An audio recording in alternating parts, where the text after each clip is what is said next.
സുഹൃത്തുക്കളെ, സർക്കാരിൻ്റെയും പൊതുമേഖലാ സ്ഥാപനങ്ങളിലെയും അർദ്ധ സർക്കാർ സ്ഥാപനങ്ങളിലെയും പ്രവർത്തിക്കുന്ന ജീവനക്കാരുടെ ഒരു മാസത്തെ ശമ്പളം ഗഡുക്കളായി പിടിച്ചെടുക്കുന്നതിന് വേണ്ടി സർക്കാർ ഇറക്കിയ ഉത്തരവും അതിനെ തുടർന്ന് ആ ഉത്തരവ് കോടതി സ്റ്റേ ചെയ്തതും ആ സ്റ്റേ മറികടക്കാൻ വേണ്ടി സർക്കാർ കൊണ്ടുവന്ന ഓർഡിനൻസും വളരെ പ്രസക്തമായ ചില വിഷയങ്ങൾ ഉണർത്തുന്നുണ്ട്. പ്രത്യേകിച്ചും തൊഴിലാളി രംഗത്ത് പ്രവർത്തിക്കുന്ന തൊഴിൽ അവകാശങ്ങളെപ്പറ്റി ബോധവാന്മാരായ ആളുകളെ സംബന്ധിച്ചിടത്തോളം വളരെ ഗൗരവത്തിൽ പരിശോധിക്കേണ്ടുന്ന വിഷയങ്ങൾ വന്നിരിക്കുകയാണ്. ഈ സർക്കാർ കൊറോണയെ തുടർന്നുണ്ടായ ഭീകരമായ സാമ്പത്തിക പ്രതിസന്ധി നേരിടാൻ എന്ന പേരിലാണ് ആദ്യത്തെ ഉത്തരവ് കൊണ്ടുവന്നത്. അതിന് സംസ്ഥാന സർക്കാരിൻ്റെ വരുമാനം കുറഞ്ഞിരിക്കുന്നു. സർക്കാർ ജീവനക്കാർക്ക് ശമ്പളം കൊടുക്കാനായി സർക്കാരിൻ്റെ കയ്യിൽ പണമില്ല. അതുകൊണ്ട് സഹകരിക്കണം എന്നാണ് സർക്കാർ പറഞ്ഞത്. പക്ഷേ സർക്കാരിനെ സംബന്ധിച്ചിടത്തോളം ഈ കൊറോണ ആരംഭിച്ചത് 1.5 മാസമേ ആവുന്നുള്ളൂ.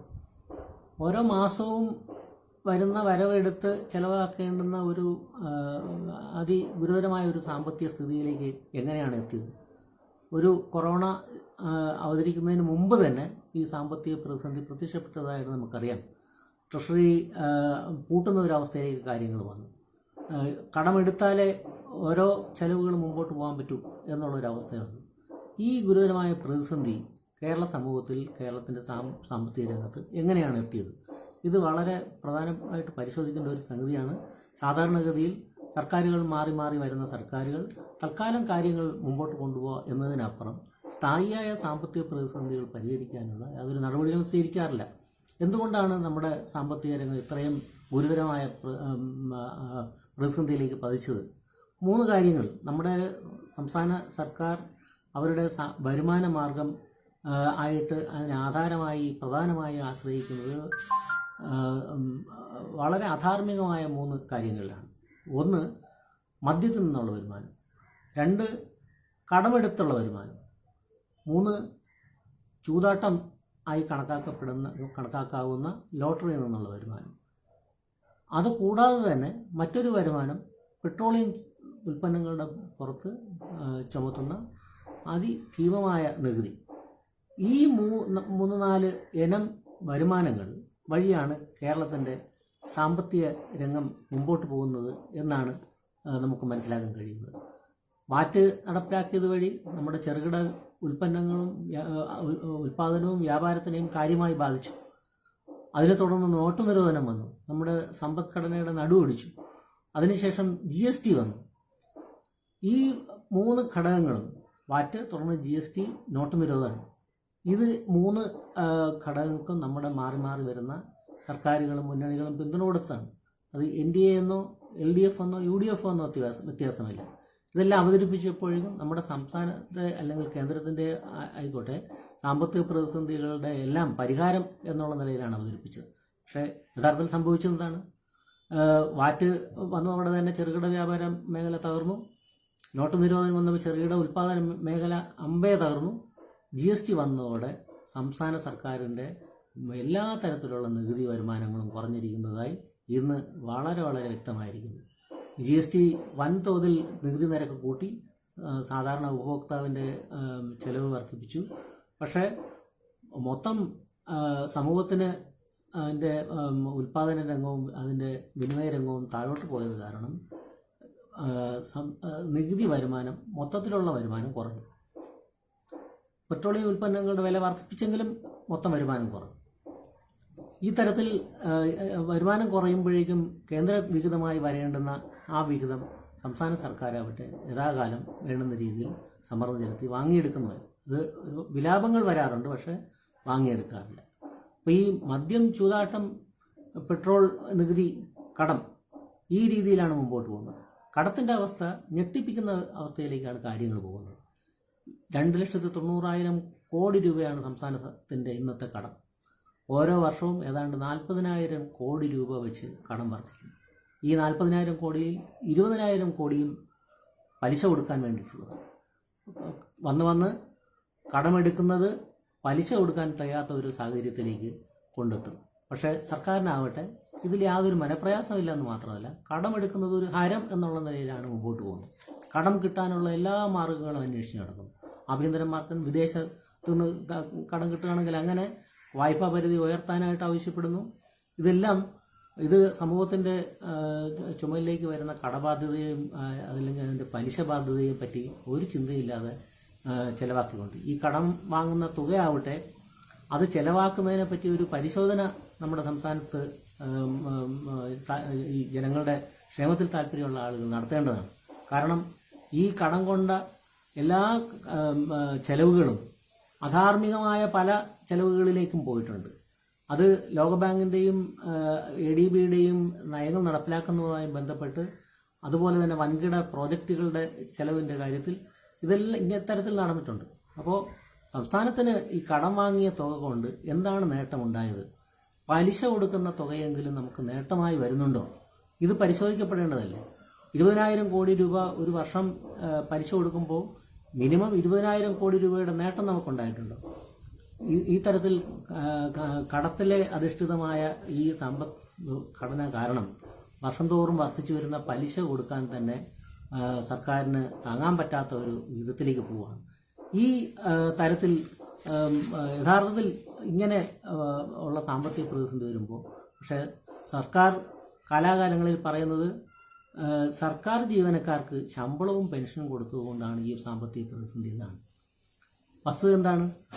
ശമ്പളം വർഷം തോറും ശമ്പളത്തിൻ്റെ റവന്യൂ വരുമാനത്തിൻ്റെ വിഹിതത്തിൽ ശമ്പളത്തിൻ്റെ ഭാഗം കുറഞ്ഞു വരികയാണ്. കഴിഞ്ഞ 5 വർഷം കൊണ്ട് ശമ്പളത്തിൻ്റെ വിഹിതത്തിൽ 5% കുറവ്. സർക്കാർ ജീവനക്കാർക്ക് നൽകുന്ന ശമ്പളം റവന്യൂ വരുമാനത്തിൻ്റെ 25.4% മാത്രമാണ്. പെൻഷനാവട്ടെ 16% മാത്രമാണ്. ഈ തുക ഇങ്ങനെ ഈ വസ്തുത ഇതായിരിക്കെ ബഡ്ജറ്റ് രേഖകൾ തുറന്നു ഇരിക്കുന്ന സമയത്ത് പക്ഷേ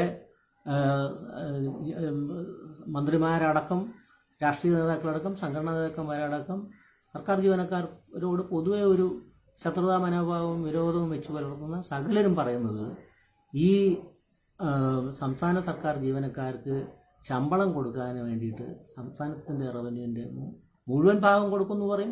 ചിലർ 70% എന്ന് പറയും, ചിലർ 95% എന്ന് പറയും. പക്ഷെ 70% ഒരിക്കലും അത് കുറയാറില്ല. അത് നിർബന്ധ ബുദ്ധി പോലെ പറയുന്നതാണ്. പക്ഷെ വസ്തുത ഇതാണ്, 25% ഏകദേശം അത് മാത്രമാണ് ശമ്പളം. പെൻഷനാവട്ടെ അത് മാറ്റിവെക്കപ്പെടുന്ന വേതനമാണ്. അത് സർക്കാരിൻ്റെ ഒരു കരുതൽ ധനം എന്നുള്ള നിലയിൽ ഇരിക്കേണ്ടുന്ന ഒരു സംഗതിയാണ്. അത് ഒരു ബാധ്യത എന്ന് പറയാൻ പറ്റില്ല. അപ്പോൾ പിന്നീട് വരുന്നത് ആണ് ഈ വർദ്ധിച്ചുകൊണ്ടേയിരിക്കുന്ന ഒരു വിഹിതം കടമാണ്. ഈ കടം വാങ്ങി അതിൻ്റെ പലിശ കൊടുക്കാൻ വേണ്ടി സംസ്ഥാന സർക്കാരിൻ്റെ ചെലവിനങ്ങൾ കുറയ്ക്കുക എന്നുള്ള ഒരു ആ ഉദ്ദേശത്തോടെ വിവിധ ഏജൻസികൾ, അത് ലോകബാങ്കിൻ്റെ ഏജൻസികൾ അടക്കമുള്ള ഏജൻസികൾ സർക്കാർ ജീവനക്കാരുടെ ശമ്പളത്തിലുള്ള വിഹിതം കുറയ്ക്കണമെന്ന് കാലാകാലങ്ങളെ ആവശ്യപ്പെട്ടുകൊണ്ടിരിക്കുകയാണ്. ഈ 5 വർഷത്തിലൊരിക്കലുള്ള ശമ്പള പരിഷ്കരണം പാടില്ല, DA കൊടുക്കാൻ പാടില്ല എന്നുള്ളത് നിരന്തരമായി ആവശ്യപ്പെട്ടുകൊണ്ടിരിക്കുക. സന്ദർഭവശാൽ ഇത്തരം കാര്യങ്ങൾക്കെല്ലാം ഒരു അവസരം കിട്ടിയതുപോലെയാണ് സംസ്ഥാന സർക്കാർ ജീവനക്കാരുടെയും പൊതുമേഖലാ സ്ഥാപനങ്ങളടക്കമുള്ള ജീവനക്കാരുടെ സാമ്പത്തിക ജീവിതത്തിനെ ബാധിക്കുന്ന തരത്തിൽ സർക്കാർ നിയന്ത്രണങ്ങളെ ഏർപ്പെടുത്തിയിരിക്കുന്നത്. തുടക്കത്തിലെ സറണ്ടർ മരവിപ്പിച്ചു. തുടർന്ന് കഴിഞ്ഞ ജനുവരി മാസം മുതൽ കൊടുക്കേണ്ടിയിരുന്ന DA മരവിപ്പിച്ചു, നൽകുന്നില്ല. കഴിഞ്ഞ 2019 ജൂലൈയിൽ നടപ്പിലാവേണ്ടി ഇരുന്ന ശമ്പള പരിഷ്കരണം നടപ്പിലായില്ല. ഇതൊക്കെ വന്നുകൊണ്ടിരിക്കുകയാണ്. മിക്കവാറും ഒരു വർഷത്തിലൊരു ദുരന്തം എന്നുള്ള നിലയിലാണ് ഇപ്പം നമ്മുടെ കേരള സമൂഹത്തിലെ ജനത അനുഭവിച്ചുകൊണ്ടിരിക്കുന്നത്. അപ്പോൾ ഈ കാരണം പറഞ്ഞ് സ്ഥിരമായി ശമ്പളം കുറയ്ക്കാനും ജീവനക്കാരുടെ ശമ്പള പരിഷ്കരണം ഇല്ലാതാക്കാനും അതിൻ്റെ DA കുടിശ്ശിക കൊടുക്കാതിരിക്കാനും ഇതെല്ലാം ഒരു കാരണമെന്നുള്ള നിലയിൽ സർക്കാരിന് ഇപ്പോൾ ഒരു വീണ് കിട്ടിയ ഒരു അവസരം എന്നുള്ള നിലയിലാണ് ഈ കൊറോണ കാലത്തെ സാമ്പത്തിക പ്രതിസന്ധി സർക്കാർ പറഞ്ഞിരിക്കുന്നത്. ഈ ഓർഡിനൻസ് ആവട്ടെ കൂടുതൽ തൊഴിലാളി വിരുദ്ധ നടപടികളാണ് അതിനകത്തുള്ളത്. അത് സർക്കാരിൻ്റെ സാമ്പത്തിക പ്രതിസന്ധി പറയണമെന്നില്ല. കേരളത്തിലെ ഏതൊരു സ്ഥലത്ത് ഒരു പ്രകൃതിക്ഷോഭം ഉണ്ടായാലും അതിൻ്റെ പേരിൽ ശമ്പളം തടഞ്ഞു വയ്ക്കാമെന്ന് പറയുന്നുണ്ട്. 25% വെച്ച് പ്രതിമാസം പിടിക്കാമെന്ന് പറയുന്നുണ്ട്. അത് ഇത്ര മാസമേ പിടിക്കാൻ പാടുള്ളൂ എന്ന് പറയുന്നില്ല. ആ തരത്തിൽ എത്ര വേണേലും അത് നീട്ടിക്കൊണ്ടുപോകാനും സംസ്ഥാന സർക്കാർ തിരിച്ചു കൊടുക്കണോ എന്നുള്ള കാര്യത്തിൽ അത് എത്ര നീട്ടി വയ്ക്കാനും സർക്കാരിന് അധികാരം കൊടുക്കുന്നതാണ് ഈ ഓർഡിനൻസ്. അതുകൊണ്ട് തന്നെ അതിനെ എതിർക്കപ്പെടേണ്ടുന്ന ഒരു ഓർഡിനൻസ് എന്നുള്ള നിലയിലാണ് വരുന്നത്. ഈ സംസ്ഥാന സർക്കാർ ജീവനക്കാർക്ക് വിവിധങ്ങളായ രീതിയിൽ ധാരാളം വാരിക്കോരി കൊടുക്കുന്നു എന്ന് പറയുന്ന ആളുകൾ വയ്ക്കുന്ന വാദം സാധാരണ ഒരു തൊഴിലാളിക്ക് കിട്ടുന്ന അവരുടെ അവകാശങ്ങളും ആനുകൂല്യങ്ങളും മുൻനിർത്തിക്കൊണ്ടാണ്. അത് വളരെ ജനാധിപത്യ വിരുദ്ധമായ ഒരു വാദമാണ്. കാരണം സർക്കാർ ജീവനക്കാർ ഒരു സംഘടിത വിഭാഗമാണ്. സംഘടിതമായി നിരന്തരം സമരം ചെയ്ത് ധാരാളം ആനുകൂല്യങ്ങൾ നേടിയെടുക്കാൻ പറ്റുന്ന ഒരു ശക്തി ഉണ്ടായിരുന്ന ഒരു കാലമാണ്, പ്രത്യേകിച്ചും ആഗോളവൽക്കരണ കാലത്തിന് മുമ്പ്. പക്ഷെ അതിനുശേഷം ആ ബാർഗെയിനിങ് വിലപേശൽ ശക്തി കുറഞ്ഞു. സംഘടനകൾ തൊഴിലാളി ജീവനക്കാരെ ഉപേക്ഷിക്കുന്ന ഘട്ടം വന്നു. അതിനുശേഷം ഇന്നത്തെ കാലത്ത് പുതിയ ആനുകൂല്യങ്ങൾക്കല്ല, ഉള്ള ആനുകൂല്യങ്ങൾ നിലനിർത്താൻ വേണ്ടിയിട്ട് നടത്തിക്കൊണ്ടിരിക്കുന്ന സമരമാണ്. പക്ഷേ നിരന്തരമായി ശോഷിച്ചുപോയ ആനുകൂല്യങ്ങളുടെ അവസ്ഥയിൽ ധാരാളം നഷ്ടങ്ങൾ സംഭവിക്കുമെങ്കിലും ഒരു സംഘടിത ഒരു തൊഴിൽ മേഖല എന്നുള്ള നിലയിൽ സർക്കാർ ജീവനക്കാർ കുറേയൊക്കെ ആനുകൂല്യങ്ങൾ നേടിയെടുത്തത് അതിനെ ചൂണ്ടിക്കാണിച്ചുകൊണ്ട് അവർ വളരെ ധനികരാണ്, ധനാഢ്യരാണ്, അവർ അമിതമായി ആനുകൂല്യം പറ്റുന്ന ആളുകളാണ് എന്നുള്ള ഒരു പ്രതീതി സാധാരണ തൊഴിലാളികളുടെ മുമ്പിൽ വയ്ക്കുന്നത് വളരെ അപകടകരമായ സ്ഥിതിവിശേഷം സൃഷ്ടിക്കും. കാരണം എല്ലാ കാലവും ഏറ്റവും ദരിദ്രരായ അസംഘടിതരായ ഒരു വിഭാഗം കാണും. അവരുടെ തലത്തിലേക്ക് എല്ലാ തൊഴിലാളികളുടെയും ആനുകൂല്യങ്ങൾ താഴ്ത്തിക്കൊണ്ടുവരണമെന്നാണോ അതോ യഥാർത്ഥ തൊഴിലാളികളോടുള്ള യഥാർത്ഥ സ്നേഹമുള്ള തൊഴിലാളി സംഘടനാ പ്രവർത്തകർ ഈ അസംഘടിതരായ തൊഴിൽ വിഭാഗങ്ങളെ സംഘടിത മേഖലയിലെ തൊഴിൽ ജീവനക്കാരുടെ അല്ലെങ്കിൽ തൊഴിലാളികളുടെ ആനുകൂല്യങ്ങൾ വാങ്ങുന്നതിലേക്ക് ഉയർത്തിക്കൊണ്ടുവരികയാണ് ചെയ്യേണ്ടത്. ആ തരത്തിൽ ആണ് ചിന്തിക്കേണ്ടത്. സർക്കാർ ജീവനക്കാരുടെ നൽകുന്ന ശമ്പളം യഥാർത്ഥത്തിൽ അത് ആ നിമിഷം തന്നെ, തൊട്ടടുത്ത നിമിഷം തന്നെ കമ്പോളത്തിലേക്ക് വരികയും കമ്പോളത്തിലെ ഉൽപ്പാദനത്തെയും വിതരണത്തെയും ഡിമാൻഡിനെയും സപ്ലൈയും ഉത്തേജിപ്പിക്കുന്ന തരത്തിലുള്ള ഒരു ചാലകശക്തിയായിട്ടാണ് ഈ സർക്കാർ ജീവനക്കാരുടെ വരുമാനം പ്രവർത്തിക്കുന്നത്. സർക്കാർ ജീവനക്കാർ സമ്പാദിക്കുകയില്ല എന്ന് മാത്രമല്ല, അവൻ ഭാവിയിലെ സമ്പാദ്യം കൂടെ വായ്പ എന്നുള്ള നിലയിൽ എടുത്തുകൊണ്ടാണ് കമ്പോളത്തിലേക്ക് അവൻ്റെ ചെലവുകൾ കൊണ്ടുവരുന്നത്.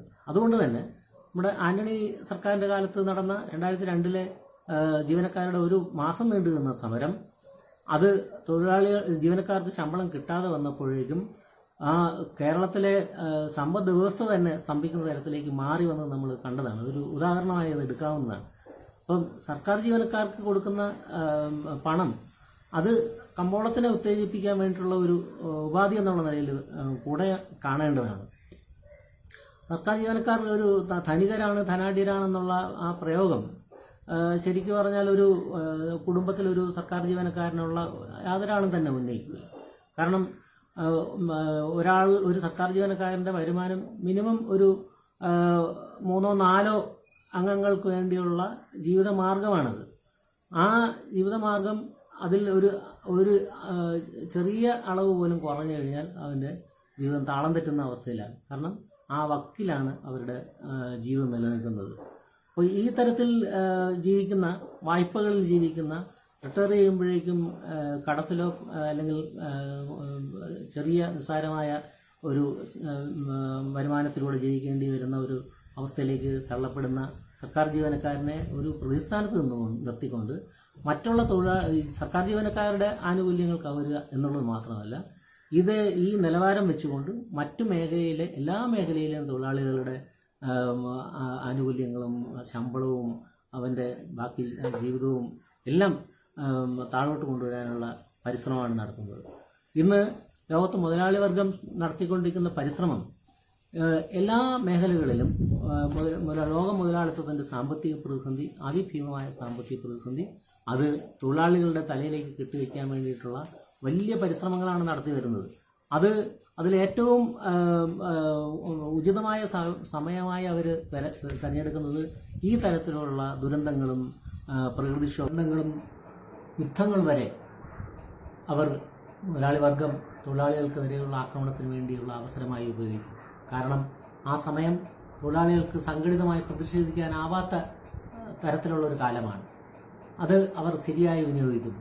അതുകൊണ്ട് ലോകമെങ്ങുമുള്ള തൊഴിലാളികളോടൊപ്പം നമ്മുടെ സംസ്ഥാനത്തെയും ഇന്ത്യയിലാകെയുമുള്ള തൊഴിലാളികൾ ഓർത്തുവയ്ക്കേണ്ടുന്ന കാര്യം, ഈ കാരണം പറഞ്ഞ് യഥാർത്ഥത്തിൽ ജനങ്ങളുടെ മനസാക്ഷിയെ കൊണ്ടുപോലും അംഗീകാരം വാങ്ങുന്ന തരത്തിലുള്ള കാരണങ്ങൾ പറഞ്ഞുകൊണ്ട് ജീവനക്കാരുടെയും തൊഴിലാളികളുടെയും ആനുകൂല്യങ്ങൾ കവർന്നെടുക്കുന്ന ഈ വിഭാഗം മുതലാളിമാരും സർക്കാരും എല്ലാം ഈ കാലയളവ് കഴിഞ്ഞാൽ പോലും ദുരന്തം മാറി, പ്രതിക്ഷോഭം മാറി, യുദ്ധം മാറി, സമാധാന അന്തരീക്ഷവും സാധാരണ ജീവിതവും തിരിച്ചു വന്നാൽ പോലും ഈ ഒരു തട്ടിയെടുക്കപ്പെട്ടവ ഒന്നും തിരിച്ച് നൽകില്ല എന്നുള്ളത് 100% ഉറപ്പ് എന്ന് വെച്ചുകൊണ്ട് വേണം ഈ നീക്കങ്ങളെ കാണേണ്ടത്. കാരണം അല്ലായെങ്കിൽ ജീവനക്കാരുടെയും തൊഴിലാളികളുടെയും സംഘടിത വിലപേശൽ ശക്തി വീറുറ്റ സമരങ്ങൾ നടത്തി ഈ കവർന്നെടുത്തത് തിരിച്ചു വീണ്ടെടുക്കാൻ വേണ്ടുന്ന അതിശക്തമായ പോരാട്ടങ്ങൾ നടത്താനുള്ള ശേഷി വേണം. ദൗർഭാഗ്യവശാൽ നമ്മുടെ കാലത്ത് തൊഴിലാളി സംഘടനകളുടെയും തൊഴിലാളികളുടെ പോലും വർഗബോധം പോലും ദുർബലമായിരിക്കുന്ന ഈ അവസരത്തിൽ തിരിച്ച് എടുക്കുക എന്നുള്ളത് വളരെ വളരെ ദുഷ്കരമായ ഒരു സംഗതി ആയതുകൊണ്ട് അത് മനസ്സിലാക്കി തൊഴിലാളികളും ജീവനക്കാരും അവർക്കെതിരെ വരുന്ന ഓരോ നീക്കങ്ങളെയും വളരെ ജാഗ്രതയോടെ കാണണമെന്നും, അതുപോലെ തന്നെ സാധാരണ തൊഴിലാളി വിഭാഗങ്ങളും ജനങ്ങളും ഇന്ന് സർക്കാർ ജീവനക്കാരുടെ ആനുകൂല്യങ്ങൾ തിരിച്ചു പിടിക്കുന്നതിനെ അനുകൂലിക്കുകയും വീറോടെ വാദിക്കുകയും ചെയ്യുന്ന ആളുകൾ പോലും ഓർത്തിരിക്കണമെന്ന കാര്യം, ഇത് ഒരു തുടക്കം മാത്രമാണ്. ഇന്ന് സർക്കാർ ജീവനക്കാരുടെ ആനുകൂല്യങ്ങൾ പിടിക്കുകയാണെങ്കിൽ ആ മാതൃക സ്വീകരിച്ചുകൊണ്ട് കേരളത്തിൽ പണിയെടുക്കുന്ന മുഴുവൻ തൊഴിലാളികളുടെയും ജീവിത നിലവാരം ഒരുപടി താഴോട്ടെത്തിക്കുവാൻ വേണ്ടിയുള്ള അവരുടെ ശമ്പളത്തിൻ്റെ കാര്യത്തിലും ആനുകൂല്യങ്ങളുടെ കാര്യത്തിലും നീക്കങ്ങളുണ്ടാവും എന്ന് മനസ്സിലാക്കിക്കൊണ്ട് ഈ സർക്കാരിൻ്റെ നീക്കങ്ങളെ ചെറുത്ത് പരാജയപ്പെടുത്താൻ വേണ്ടിയുള്ള പരിശ്രമം നടത്തണം എന്ന് അഭ്യർത്ഥിച്ചുകൊണ്ട് അവസാനിപ്പിക്കുന്നു.